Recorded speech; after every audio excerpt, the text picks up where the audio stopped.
Welcome, Sens Talk. Here comes Sens with a pass across to the stars. He bats it in.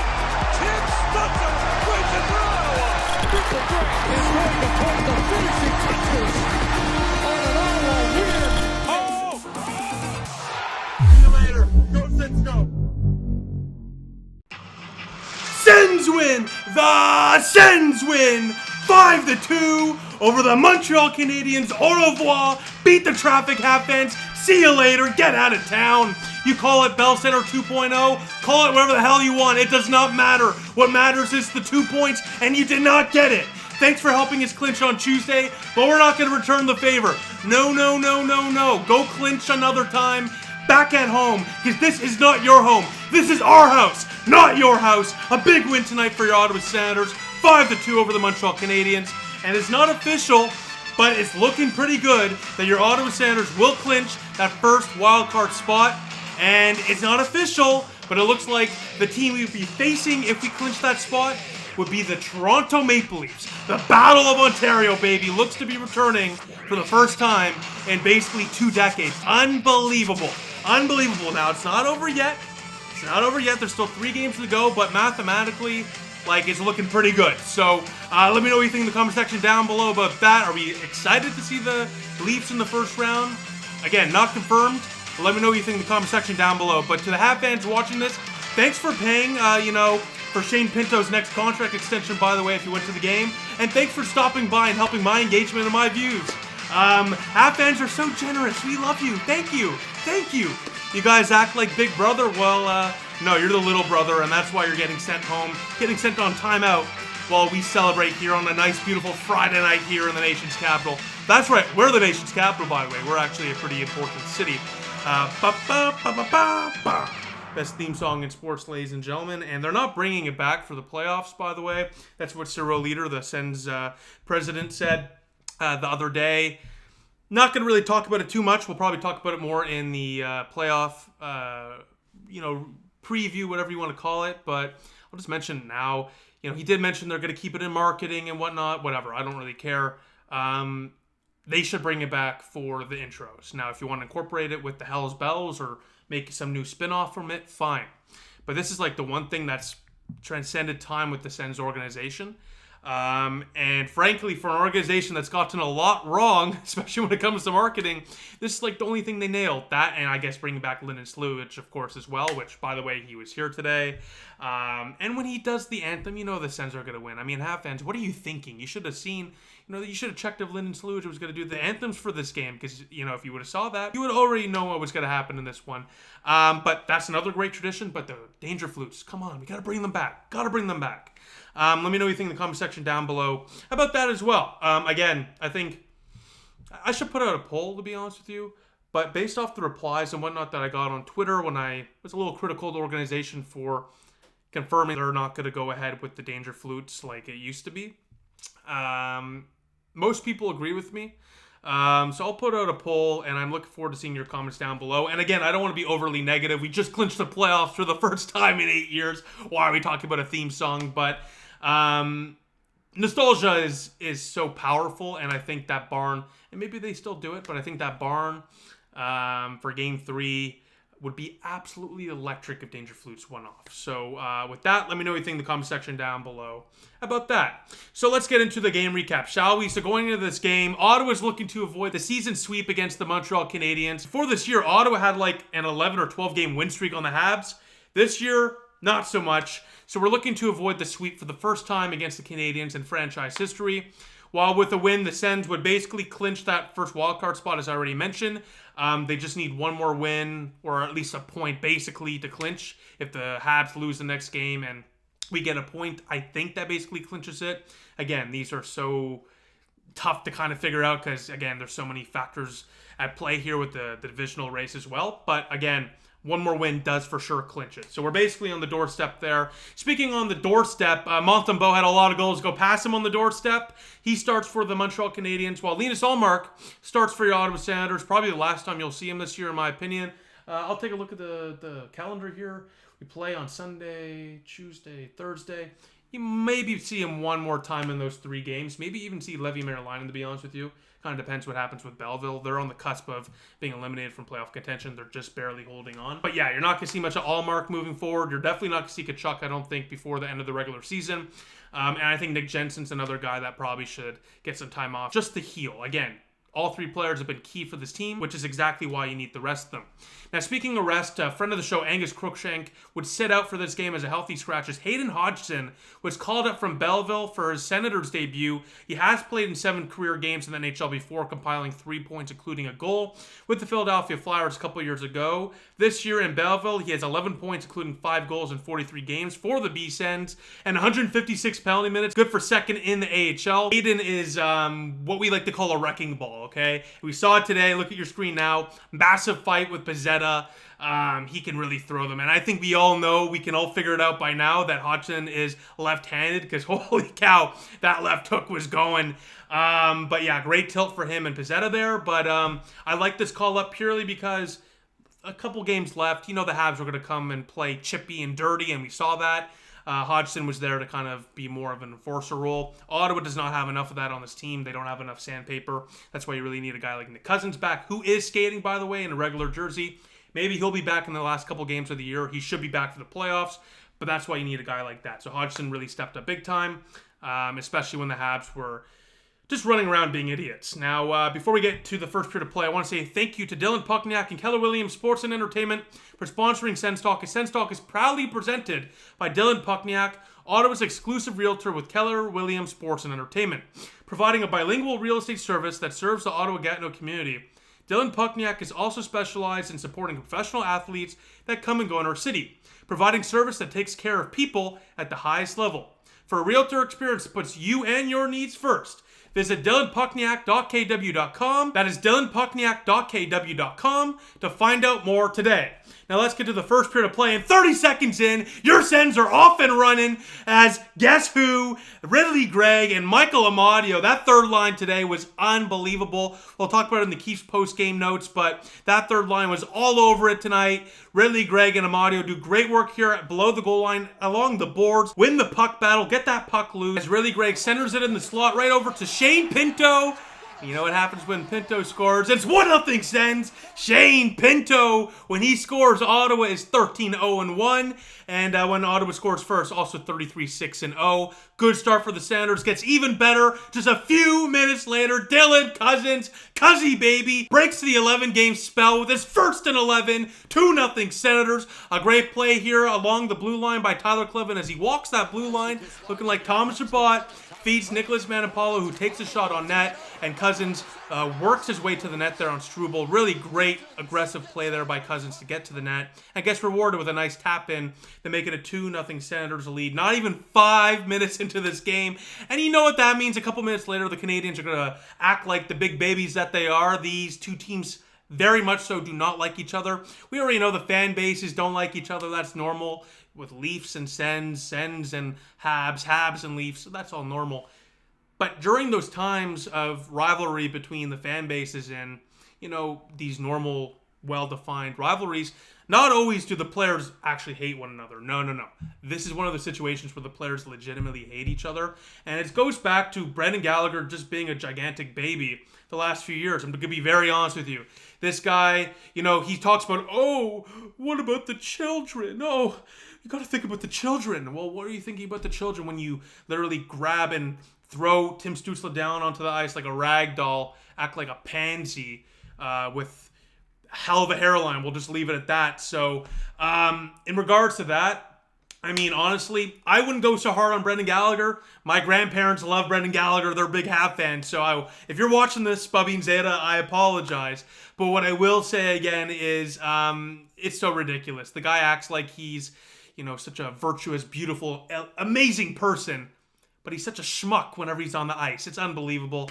And I had a bunch of Habs fans in my mentions as usual with, honestly, some real stellar takes. Oh, just stellar takes. You know, it's such a joy to have them all in my mentions defending their role model, Brendan Gallagher. And again, it makes sense.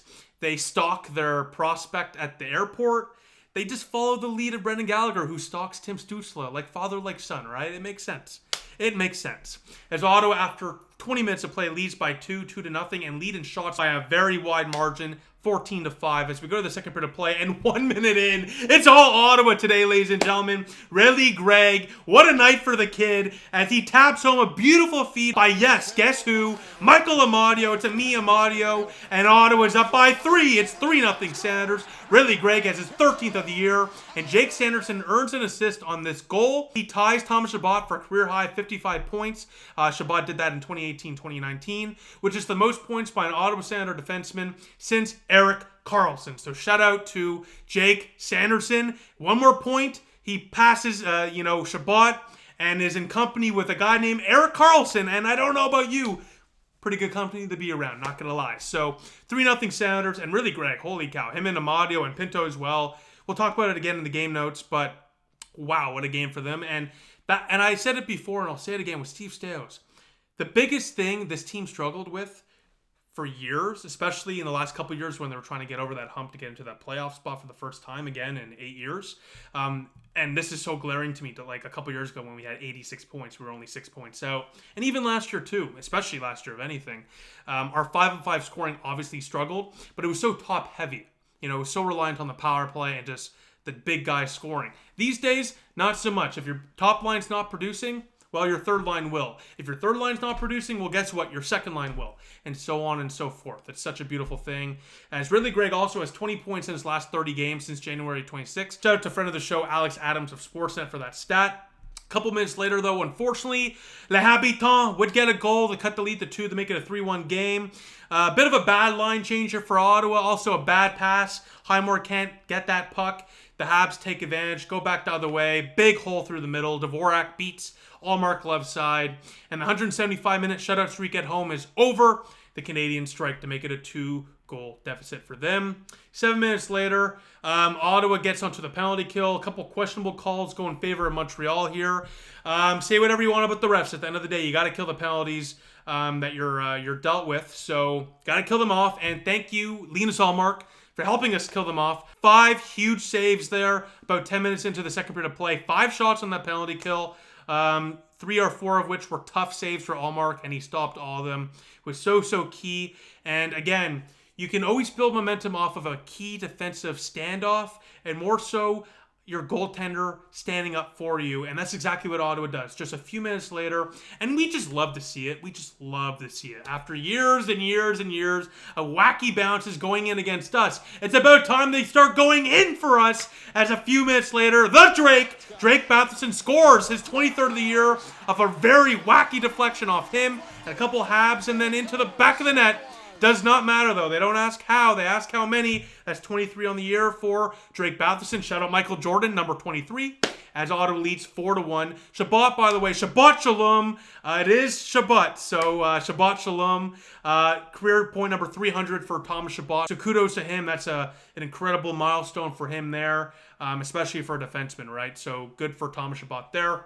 Unfortunately, a minute later, this was a pretty wacky last 5-7 minutes of the second period of play, as Suzuki would score off, frankly, a beautiful feed from Slavkovsky, who I'm actually a pretty big fan of, I'm not going to lie. I like the way Slavkovsky plays. Same with Suzuki. So, that's probably not so popular as a Sens guy to say, but you got to like, I'm a big hockey guy, right? So, you got to respect good players, and this is a nice play here. But the play is good because the Sens can't defend here. The third pairing, and we'll talk about that in the game notes, gets burnt here big time. Clevin iced it prior, so the boys were already very tired on the ice. The Habs cycle, and Ottawa has a chance to clear the puck. Manapolo cannot, though. He's literally behind the net, below the goal line, right, in that trapezoid there, whatever you want to call it.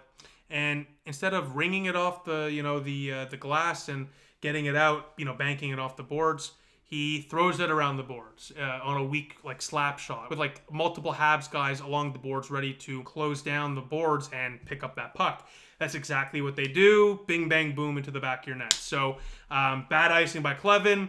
Horrible clearing attempt there by Manapolo. And of course, Manapolo and Clevin. I mean, Manapolo has to be tougher here to defend as well on Suzuki, especially when the turnover is because of him. Clevin as well. I mean, they've had a very, very tough last little stretch here, not going to lie. But luckily, though, we're still up by 2, so no harm, no foul, really, I guess, because we all know how this game ended up anyways. But, I try to be objective and fair, and Clevin had a great assist in this game, and I gave him kudos for that. Manapolo as well. But they also had some bad defensive plays, and when you're a defenseman, you got to call out the bad, and that was bad. So after 40 minutes of play, Ottawa does lead still by 2. It's 4-2. 24-18 were the shots in favor of the Sens.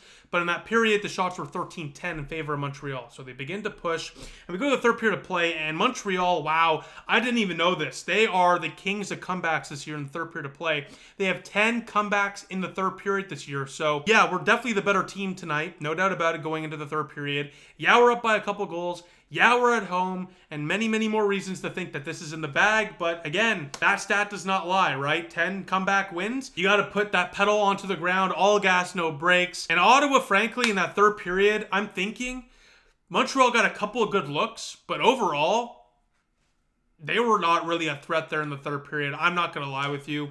Ottawa, we're all used to the cardiac Sens, making it so tough at the end of games, making your heart, beat, and you start to sweat, and, just getting all that anxiety, start, getting gray hairs and whatnot because of the way they're playing at the end of the games. Not tonight. No, they close this down rather easily. Shane Pinto with a couple minutes left. Empty net. You know what that means? Ottawa, oh no, they're going to miss. No.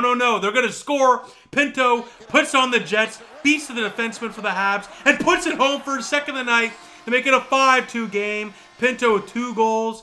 Great burst of speed there into the empty net. Great effort for Shane Pinto. A lot of people say, oh, it's an empty net, whatever. Well, he earned that empty net, no doubt about it. The Sens fans in the crowd would chant, ole, ole, ole, ole, ole, ole, to chirp the Habs fans, and I absolutely love that. Beat the traffic, by the way, as your Sens win 5-2 over the Montreal Canadiens, les habitants. And Ottawa, most importantly, picks up another big 2 points. They make it 92 points on the season. Ladies and gentlemen, we love to see it. 43 wins on the year. Holy cow, I love it. And I'm sure all of you do too. The shots at the end were 33-22 in favor of your Ottawa Senators. Now, before we get to the Keefs Smoked Meats post-game notes, let's talk about Keefs Smoked Meats. And Sens Talk is brought to you by Keefs Smoked Meats, the best smoked meat in the Ottawa area. During a process that takes over 150 hours while using the highest grade beef, Keefs Smoked Meats smokes their meat on top of a mix of Southern American charcoal and Keef's signature flavored wood chips, leaving you with a savory Montreal-inspired smoked meat. But the best part, getting it is so easy. Just go to keefsmokedmeats.com. That is keefsmokedmeats.com. Find the smoked meat package you're looking for. Click order and boom! Within days, you'll have freshly made and locally produced smoked meat dropped off right at your doorstep. So check out keefsmokedmeats.com for the best tasting smoked meat experience in Ottawa today. Now, let's talk about that third line. As I've already mentioned multiple times tonight, they were fantastic. 3 goals for the line, 6 points, 6 shots, 9 scoring chances, won more than half of their faceoffs, Corsi 4 percentage on 5-on-5 nearly at 70%, expected goals 4 percentage nearly at 90%. Have a night, third line, have a night. What a night there, no doubt about it. And again, I already said it. When the Ottawa Senators can roll out 4 lines and expect all of them to produce, you're in a very good position to do very well in the playoffs. And speaking of all that, I call this the third line, and technically it is, but really Greg literally led forwards tonight in time on ice with 1950.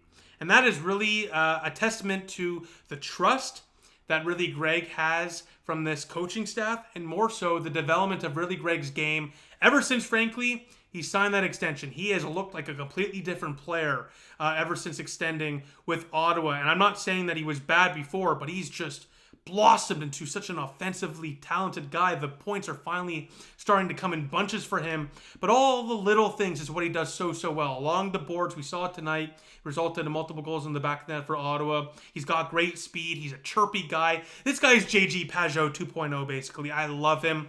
And what a beautiful contract that is. But again, shout out to that third line, or whatever, basically the first line tonight for Ottawa, for a great game. Now, I already mentioned it, so I'll just talk about it briefly, but Manapolo and Clevin, the last few games have struggled mightily, I'm not going to lie. I keep Clevin in just because he's a rookie, he's going to go through those mistakes. I would take Manapolo out. I'm a big fan of Manapolo, so this is nothing against him. But Dennis Gilbert has played like one game with Ottawa since, being acquired from Buffalo. Let's see what he can do before the playoffs. So I would give him an opportunity and let Clevin kind of work through it with maybe a new partner, and then maybe reignite Manapolo and Clevin for the playoffs. Because again, maybe they just need a couple of days of rest. Because again, Manapolo and Clevin, they are the third pairing there, but Clevin is a rookie and Manapolo is playing his first full NHL season. Eventually, they were going to struggle at times. So hopefully they can get out of this and go back to the great play they were, providing just a few games ago. Now with that final standings update, we already clinched, so it's kind of weird to talk about it, but here's your standing update. So we're 5+ points now on the Habs for first in the wild card. So it looks like that spot is ours. The only position we can really move to now is third in the division. We are 4 points back of Florida with 3 games to go. We got to sweep, basically, win the next 3, get all 6 points, and hope Florida loses basically the next 3 for themselves. So how likely is that going to happen? Probably not, but hey, you never know. So we'll see what happens as we take on the Flyers again on Sunday.